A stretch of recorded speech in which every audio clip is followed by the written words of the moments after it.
അമൃത് Veni hair elixir presents daily news സായാഹ്ന വാർത്തകൾ powered by Pulimoottil silks KSFE. ഇപ്പൊ മുടി വല്ലാതെ കൊഴിയുന്നുണ്ട്, അതാ തോന്നുന്നു. ഈസ്ട്രജന്റെയും വൈറ്റമിൻ ഡിയുടെയും കുറവാണ് മിക്ക സ്ത്രീകളുടെയും മുടി കൊഴിച്ചിലിന്റെ പ്രധാന കാരണം. അമൃത് Veni hair elixir for women സ്ത്രീകളുടെ മുടിയുടെ വളർച്ചയ്ക്കും ശക്തിക്കും അത്യാവശ്യമായ herbal ഈസ്ട്രജനാലും vitamin ഡിയാലും സമ്പുഷ്ടമാക്കിയതാണ് Amrit Veni hair elixir for women. നമസ്കാരം, ഞാൻ ഷാജി പത്മനാഭൻ. ഡെയിലി ന്യൂസിന്റെ സായാഹ്ന വാർത്തകളിലേക്ക് സ്വാഗതം. ഇന്ന് ജൂലൈ 23 ചൊവ്വാഴ്ച. മൂന്നാം മോദി സർക്കാരിന്റെ ആദ്യ ബജറ്റ് അവതരിപ്പിച്ച് ധനമന്ത്രി നിർമ്മല സീതാരാമൻ. ബീഹാറിനും ആന്ധ്രാപ്രദേശിനും കൂടുതൽ പ്രാതിനിധ്യം നൽകിയ ബജറ്റിൽ കേരളത്തിന് അവഗണന.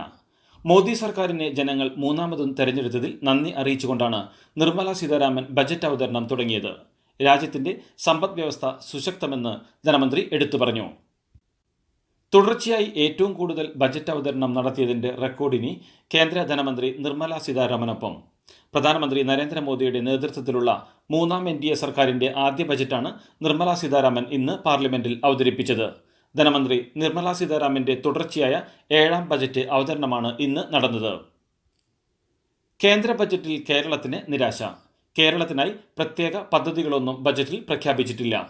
സംസ്ഥാനം 24,000 കോടി രൂപയുടെ പാക്കേജ് ആവശ്യപ്പെട്ടിരുന്നു. കേരളത്തിന് പുതിയ ടൂറിസം പദ്ധതികളും പ്രഖ്യാപിച്ചിട്ടില്ല. പ്രളയ ദുരിതം നേരിടാനുള്ള സഹായ പ്രഖ്യാപനങ്ങളിലും കേരളത്തിനെ ഉൾപ്പെടുത്തിയിട്ടില്ല. ബീഹാർ, അസം, ഹിമാചൽ, സിക്കിം തുടങ്ങിയ സംസ്ഥാനങ്ങളെയാണ് പദ്ധതിക്കായി പരിഗണിച്ചത്. വിഴിഞ്ഞം പദ്ധതിക്കും പാക്കേജ് പ്രഖ്യാപിച്ചിട്ടില്ല. രാജ്യത്ത് തൊഴിലവസരങ്ങൾ വർദ്ധിപ്പിക്കുമെന്ന് കേന്ദ്ര ധനമന്ത്രി നിർമ്മല സീതാരാമൻ. 4 കോടി യുവാക്കൾക്ക് തൊഴിലവസരം ലക്ഷ്യമിട്ട് നൈപുണ്യ നയം വികസിപ്പിക്കുമെന്നും ഇതിനായി 5 വർഷത്തേക്ക് 2 ലക്ഷം കോടി രൂപ നീക്കിവെക്കുമെന്നും നിർമ്മല സീതാരാമൻ പറഞ്ഞു. രാജ്യത്തെ 500 പ്രധാന സ്ഥാപനങ്ങളിൽ 5 വർഷത്തിനകം 1 കോടി യുവാക്കൾക്ക് ഇന്റേൺഷിപ്പ് ചെയ്യാൻ സൗകര്യമൊരുക്കും. 5,000 രൂപ സ്റ്റൈപ്പൻഡ് നൽകും. 6,000 രൂപ ഒറ്റത്തവണയായി നൽകും. പരിശീലനത്തിനുള്ള ചിലവും 10% സ്റ്റൈപ്പൻഡും കമ്പനികൾ വഹിക്കണം. ആദ്യമായി ജോലിക്ക് കയറുന്നവർക്ക് 15,000 രൂപ വരെയുള്ള മാസശമ്പളം കേന്ദ്രം നൽകും. 3 ഗഡുക്കളായാണ് ഇത് നൽകുക. 30 ലക്ഷം യുവജനങ്ങളുടെ 1 മാസത്തെ PF വിഹിതം കേന്ദ്ര സർക്കാർ നൽകും.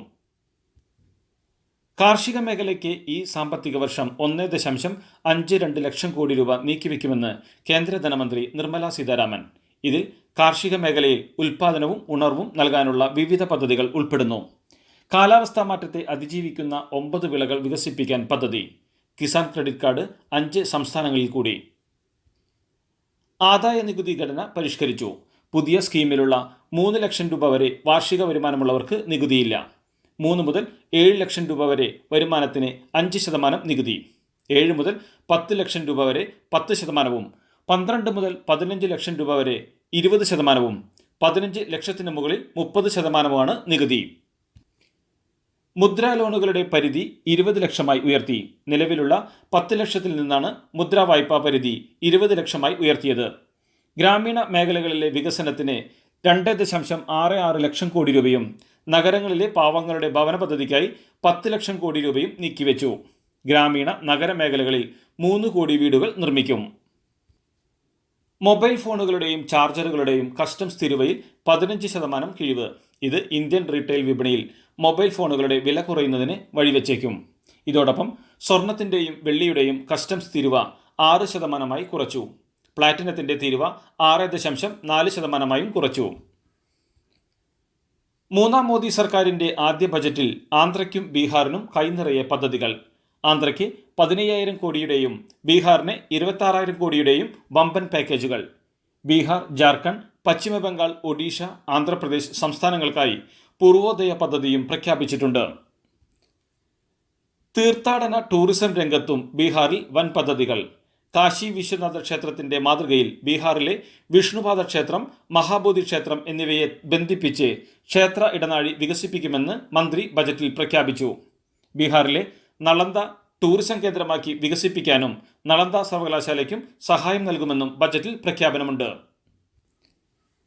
ബജറ്റ് അവതരണത്തിന് പിന്നാലെ ചാഞ്ചാടി നിന്ന ഓഹരി വിപണിയിൽ ഇടിവ്. രൂപയുടെ മൂല്യത്തിലും റെക്കോർഡ് ഇടിവ് രേഖപ്പെടുത്തി. പ്രഖ്യാപനത്തിന് ശേഷം ഓഹരി വിപണി 400 പോയിന്റ് ഇടിഞ്ഞ് 80,000-ൽ താഴെയെത്തി. ഡോളറിനെതിരെ രൂപയുടെ മൂല്യം 83 രൂപ 62 പൈസ ഉണ്ടായിരുന്നത് ബജറ്റിന് ശേഷം 83 രൂപ 69 പൈസയായി കൂപ്പുകുത്തി. ചന്ദ്രബാബു നായിഡുവിനെയും നിതീഷ് കുമാറിനെയും ആശ്രയിച്ചുള്ള ഒരു N² ബജറ്റാണിതെന്ന് NK Premachandran MP. Naidu, Nitish എന്നീ നേതാക്കളെ ആശ്രയിച്ചുള്ള NDA സർക്കാരിൻ്റെ നിലനിൽപ്പിനായുള്ളതാണ് ഈ ബജറ്റ്. ദേശീയ ബജറ്റിൻ്റെ പൊതുസ്വഭാവം പോലും ഇല്ലാതാക്കിയെന്നും സങ്കുചിതമായ രാഷ്ട്രീയ താൽപ്പര്യം മാത്രം സംരക്ഷിക്കാനുള്ള ബജറ്റാണിതെന്നും പ്രേമചന്ദ്രൻ പറഞ്ഞു. കേരളത്തിൽ നിന്നും പാർലമെന്റിലേക്ക് MP കൊടുത്താൽ പരിഗണിക്കുമെന്ന വാഗ്ദാനം വെറുതെയായി എന്നും കേരളത്തെ ബജറ്റിൽ പരാമർശിച്ചു പോലുമില്ലെന്നും BJP ഇതര സംസ്ഥാനങ്ങളോട് ബജറ്റിൽ ചിറ്റമ്മ നയം സ്വീകരിച്ചുവെന്നും പ്രേമചന്ദ്രൻ കുറ്റപ്പെടുത്തി. കേരളത്തിന് യാതൊരു ഗുണവും ചെയ്യാത്ത ബജറ്റാണിതെന്ന് K. രാധാകൃഷ്ണൻ MP. മൂന്നാം മോദി സർക്കാരിൻ്റെ ബജറ്റ് ചില പ്രദേശങ്ങൾക്ക് വേണ്ടിയുള്ള ബജറ്റാണെന്നും കേരളത്തോട് അവഗണനയാണ് കാണിച്ചതെന്നും രാധാകൃഷ്ണൻ പറഞ്ഞു.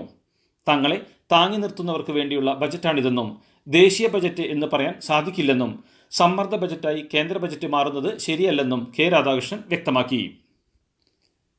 മൂന്നാം മോദി സർക്കാരിൻ്റെ ഒന്നാം ബജറ്റിനെ പരിഹസിച്ച് ഷാഫി പറമ്പിൽ MP. ധനമന്ത്രിക്ക് ആന്ധ്രയിലോ ബീഹാറിലോ പോയി ബജറ്റ് അവതരിപ്പിക്കാമായിരുന്നുവെന്നും ഭൂരിഭാഗം പ്രഖ്യാപനങ്ങളും ബീഹാറിനും ആന്ധ്രാപ്രദേശിനും വേണ്ടിയാണെന്നും വെന്റിലേറ്ററിൽ എന്ന മട്ടിലുള്ള പെരുമാറ്റമാണ് NDA സർക്കാർ നടത്തുന്നതെന്നും ഷാഫി പരിഹസിച്ചു. രാഷ്ട്രീയ അതിജീവനത്തിന് വേണ്ടിയുള്ള ടൂൾ കിറ്റ് മാത്രമായി ബജറ്റിനെ മാറ്റിയെന്നും ഷാഫി വിമർശിച്ചു. പണ്ട് മുത്തശ്ശിയുടെ കല്യാണക്കഥ കേട്ട മുതലെയുള്ള ആഗ്രഹമാണ് അന്നത്തെ മുത്തശ്ശിയെ പോലെ എന്റെ കല്യാണത്തിന് എടുത്തൊരുങ്ങണമെന്ന്.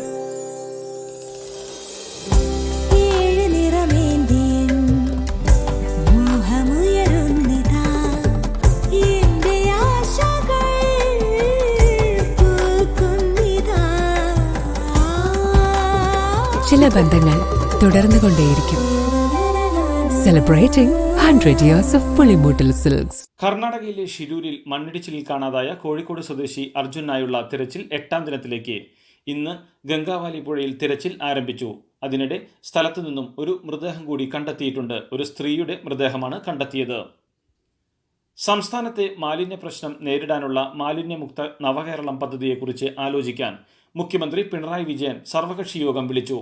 ജൂലൈ 27 ശനിയാഴ്ച വൈകിട്ട് 3:30 യോഗം. ജനകീയ ക്യാമ്പയിനായി മാലിന്യമുക്ത പരിപാടി ഏറ്റെടുക്കാനാണ് ആലോചിക്കുന്നത്. കേരളത്തിൻ്റെ ആരോഗ്യ മേഖലയെക്കുറിച്ച് പ്രതിപക്ഷ നേതാവിൻ്റെ ആശങ്ക എന്തിനെന്ന് അറിയില്ലെന്ന് ആരോഗ്യമന്ത്രി വീണ ജോർജ്. കേരളത്തിൻ്റെ ആരോഗ്യരംഗം താറുമാറായതായി പ്രതിപക്ഷ നേതാവ് ആശങ്ക പ്രകടിപ്പിച്ച കാര്യം മാധ്യമപ്രവർത്തകർ ചോദിച്ചപ്പോഴാണ് മന്ത്രി ഇങ്ങനെ പറഞ്ഞത്. വീടുകളിലോ പൊതുസ്ഥലങ്ങളിലോ കൊതുക് പെരുകുന്ന സാഹചര്യമുണ്ടായാൽ വീട്ടുടമസ്ഥനോ സ്ഥലം ഉടമയോ 10,000 രൂപ വരെ പിഴയടയ്ക്കണമെന്ന് സർക്കാർ. മഴക്കാലത്തെ തുടർന്ന് വൈറൽ പനിയടക്കം സാംക്രമിക രോഗങ്ങൾ വ്യാപിക്കുന്നതിനാൽ രോഗപ്രതിരോധത്തിൻ്റെ ഭാഗമായാണ് സർക്കാർ കർശന നടപടി സ്വീകരിക്കുന്നത്. പബ്ലിക് ഹെൽത്ത് ഓഫീസറോ ചുമതലയിലുള്ളവരോ പരിശോധനയ്ക്കെത്തി കുറ്റം കണ്ടെത്തിയാൽ വീട്ടുടമസ്ഥൻ്റെ പേരിലോ വസ്തു ഉടമസ്ഥൻ്റെ പേരിലോ പിഴ ചുമത്തും. ഗുരുവായൂർ ദേവസ്വത്തിൻ്റെ സൂപ്പർ സ്പെഷ്യാലിറ്റി ആശുപത്രി നിർമ്മാണത്തിന് പച്ചക്കൊടി. ദേവസ്വം വകുപ്പിൻ്റെ ചുമതലയുള്ള മന്ത്രി VN വാസവൻ 30-ന് തറക്കല്ലിടും. മുകേഷ് അംബാനി 56 കോടി രൂപ ആശുപത്രിയുടെ നിർമ്മാണത്തിന് വാഗ്ദാനം ചെയ്തിട്ടുണ്ട്. നിലവിലുള്ള ദേവസ്വം മെഡിക്കൽ സെന്ററിൻ്റെ തെക്ക് 2.5 ഏക്കറിലാണ് ആശുപത്രി നിർമ്മിക്കുന്നത്. 2022 ഗുരുവായൂർ ദർശനത്തിന് എത്തിയപ്പോഴായിരുന്നു മുകേഷ് അംബാനിയുടെ വാഗ്ദാനം. 1 ലക്ഷം ചതുരശ്ര അടിയിൽ 4 നില കെട്ടിടമാണ് പണിയുന്നത്. അംബാനി നൽകുന്ന തുക ആശുപത്രി കെട്ടിട നിർമ്മാണത്തിന് മാത്രമാണ്. ബാക്കി തുക ദേവസ്വം ചിലവഴിക്കും. സംസ്ഥാനത്തെ 24 നഴ്സിംഗ് കോളേജുകളിലെ 1ാം സെമസ്റ്റർ BSc നഴ്സിംഗ് ഫലം കേരള ആരോഗ്യശാസ്ത്ര സർവകലാശാല തടഞ്ഞുവെച്ചു. 2023-24 അധ്യയന വർഷം തുടങ്ങിയതും സീറ്റ് വർധന നടപ്പാക്കിയവ ഉൾപ്പെടെയുള്ള കോളേജുകളിലെ 1500ഓളം വിദ്യാർത്ഥികളുടെ ഫലമാണ് തടഞ്ഞുവെച്ചത്. പുതിയ കോളേജുകൾക്കും സീറ്റ് കൂട്ടിയതിനും ഇന്ത്യൻ നഴ്സിംഗ് കൗൺസിലിൻ്റെ അംഗീകാരമില്ലാത്തതാണ് നടപടിക്ക് കാരണം. ഇതിൽ ഏറെയും സർക്കാർ കോളേജുകളും സർക്കാർ നിയന്ത്രിത സ്വാശ്രയ കോളേജുകളുമാണ്. ആവശ്യമായ അംഗീകാരങ്ങൾ നേടാതെയും അടിസ്ഥാന സൗകര്യങ്ങൾ ഒരുക്കാതെയും പുതിയ കോളേജുകൾ തുടങ്ങാൻ സർക്കാർ കാണിച്ച തിടുക്കമാണിപ്പോൾ പ്രശ്നമായതെന്നും അംഗീകാരമില്ലാതെ കോളേജുകൾ തുടങ്ങുന്നതിൻ്റെ പ്രത്യാഘാതം അനുഭവിക്കേണ്ടി വരുന്നത് വിദ്യാർത്ഥികളാണെന്നും ഒരു മുതിർന്ന ഇന്ത്യൻ നഴ്സിംഗ് കൗൺസിൽ അംഗം പറഞ്ഞു. ജൂണിലെ ശമ്പളം ഇതുവരെയും ലഭിക്കാത്തതിൽ പ്രതിഷേധിച്ച് 108 ആംബുലൻസ് ജീവനക്കാരുടെ പണിമുടക്ക് സമരം. 108 ആംബുലൻസ് ജീവനക്കാർ ഇന്ന് സർവീസിൽ നിന്ന് വിട്ടുനിൽക്കും. എല്ലാ മാസവും 7-ാം തീയതിക്ക് മുമ്പ് ശമ്പളം നൽകുമെന്ന ഉറപ്പുകൾ നടത്തിപ്പ് കമ്പനി ലംഘിച്ചെന്നാണ് ജീവനക്കാരുടെ പരാതി. LSS USS സ്കോളർഷിപ്പ് കുടിശ്ശിക ഇനത്തിൽ വിദ്യാർത്ഥികൾക്ക് വിതരണം ചെയ്യാനുള്ള 27.61 കോടി രൂപ അനുവദിച്ചതായി പൊതുവിദ്യാഭ്യാസ വകുപ്പ് മന്ത്രി വി ശിവൻകുട്ടി അറിയിച്ചു. സ്കോളർഷിപ്പിനായി പരീക്ഷാഭവൻ തയ്യാറാക്കിയ ഓൺലൈൻ പോർട്ടലിൽ മുഴുവൻ വിവരങ്ങളും രേഖപ്പെടുത്തിയ 45,362 കുട്ടികൾക്ക് 10.46 കോടി രൂപ വിതരണം ചെയ്യാനുള്ള നടപടികൾ ആരംഭിച്ചതായും മന്ത്രി അറിയിച്ചു.